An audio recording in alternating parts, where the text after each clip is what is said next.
Hey, what's happening? It's Brian. Thank you for clicking on this video. I want to talk about two amazing cameras from Sony, both designed to shoot video. We've got the FX30 coming in around $1,900. Really solid camera, but things got really complicated with the introduction and the announcement of the ZV E1. And fact of the matter is, buckle up, that camera excels in some of the things that video content creators, filmmakers, Hollywood prioritize. Things like slow motion, things like rolling shutter, things like dynamic range. The ZV E1 beats the FX30, full stop. That's just the way it is. And of course, the big problem with that is the fact that the ZV E1 overheats, allegedly. But where do you live? Are you constantly filming in your home? If that's the case, I think there's a really great debate for the ZV E1. The other thing I want to mention is you need to really take into consideration where you're at. Do you shoot photos? Is it always video? How long have you been doing this? And quite frankly, where is your camera gonna take you in the future? This morning, I stepped out and I finally nailed the shot. It wasn't great, but it wasn't bad. Western meadowlark, just feet away from my doorstep. Now, as I was saying, I really love wildlife. I shoot so much wildlife. And I'm really into cinematic shots and storytelling and exploring and really just seeing how far I can go with my camera. But as mentioned, this video is about you. And the thing I don't want you to get caught up in is listening to other people that have their own personal wants and needs clouding how they share about cameras. Because I've seen other videos talking about these two cameras, but nobody is really going into one or two super important points. Because what we're really talking about before the individual specs of these powerhouse cameras, right, is we have a crop sensor camera, the FX30, and we have full frame. And that really brings up the debate. Is full frame worth it? Maybe. It really just depends on you and where you're at with your journey when it comes to photography. One of the things to consider is when you go to full frame, you just have more creative options. You can start getting into some really specialized stuff that you can now. It's more accessible today with APS-C cameras than it was just a few years ago. Like for me, I got started on YouTube, and after about a year, I bought an A6300, and that was about my second camera or so. And that camera served me so well. But one of the things I couldn't do is I couldn't go really wide. Now, I absolutely love the 20mm focal distance. And the very best lens for that is the G lens by Sony. It's 20mm. And it's hard to replicate that if you're on a crop sensor camera. In fact, if you use that lens, you're at 30mm. Now, would you want to buy a lens for full frame if you're on a crop sensor camera? Well, actually, that's one of the benefits of shooting with Sony, is that that lens will work on a crop sensor camera. And if in the future you do upgrade to full frame, well, now you can use that same lens on your full frame camera. And furthermore, if you've got a full frame camera, you can throw it into crop mode, Super 35, and you've got two shooting options.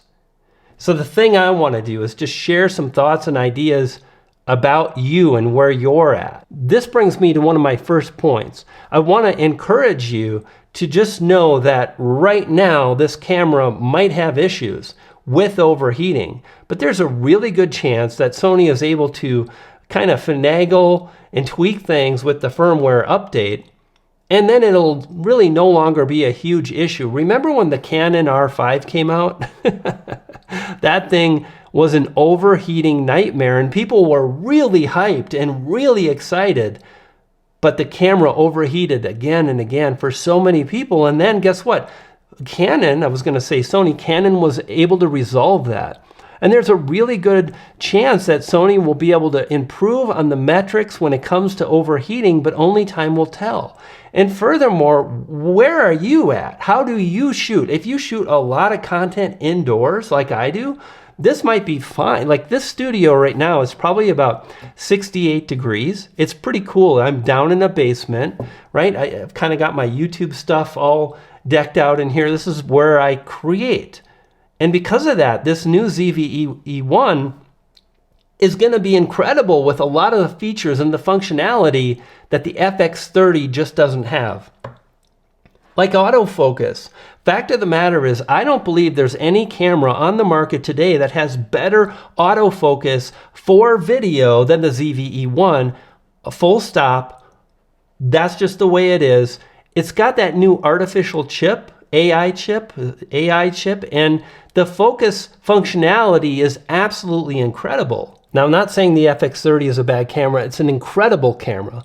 And you don't have to worry about overheating. Obviously, that's a big deal because none of these features really matter for the ZV E1 if it's overheating. Oh my God. But how many cameras do you own? Do you own 2? Do you own 3? You might not want to use the ZV E1 as your primary camera, but as a B cam, as a B-roll camera, as a vlog camera. And here's the thing, I'm just so surprised by how a lot of people think. And listen, no hate, no judgment. I just don't understand it. Like, people are like, well, I think vlogging is dead, so I don't want to get that camera. Oh my goodness.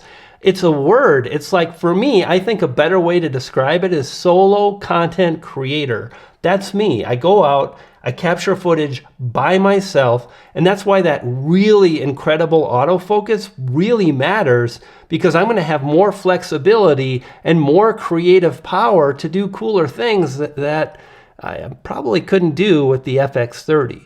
Again, doesn't mean one is better than the other, just means that they're different. And then there's low light performance. Check it out. I can't wait to film a moonlight vlog outdoors all night long, maybe over a couple evenings, and just get all kinds of really pretty cinematic shots of the moon, moonlight, a lake, some city buildings, bokeh, all the goodness that you can capture in the evening. And you know what? I don't think overheating is going to be a real big problem. It's going to be cool. There won't be any sun. The ZV E1 is going to perform way better. Now let's talk a little bit about value. Fact of the matter is, you can get into the game with an FX30 for about $1,800. However, one of the things to consider, and this is where this conversation and discussion gets muddled, because once you buy into a camera system, you're really tied to the mount. APS-C versus full frame. In fact of the matter, you have more versatility and functionality with a full frame.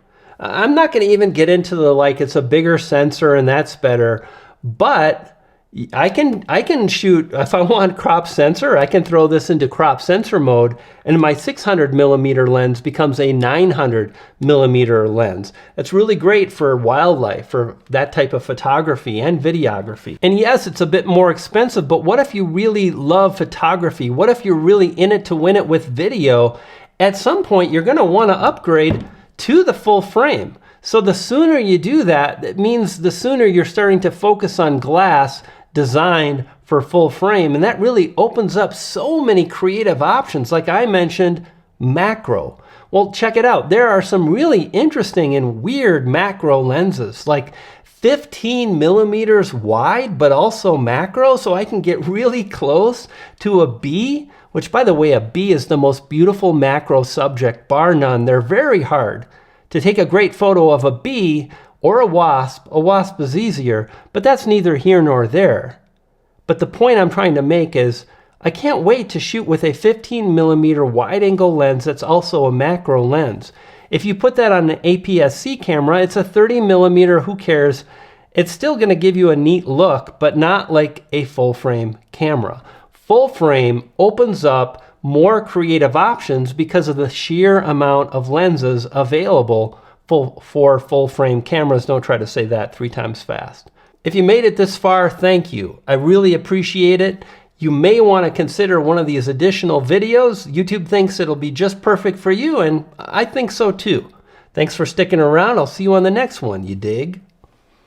Shamalama ding dong. Oh yeah.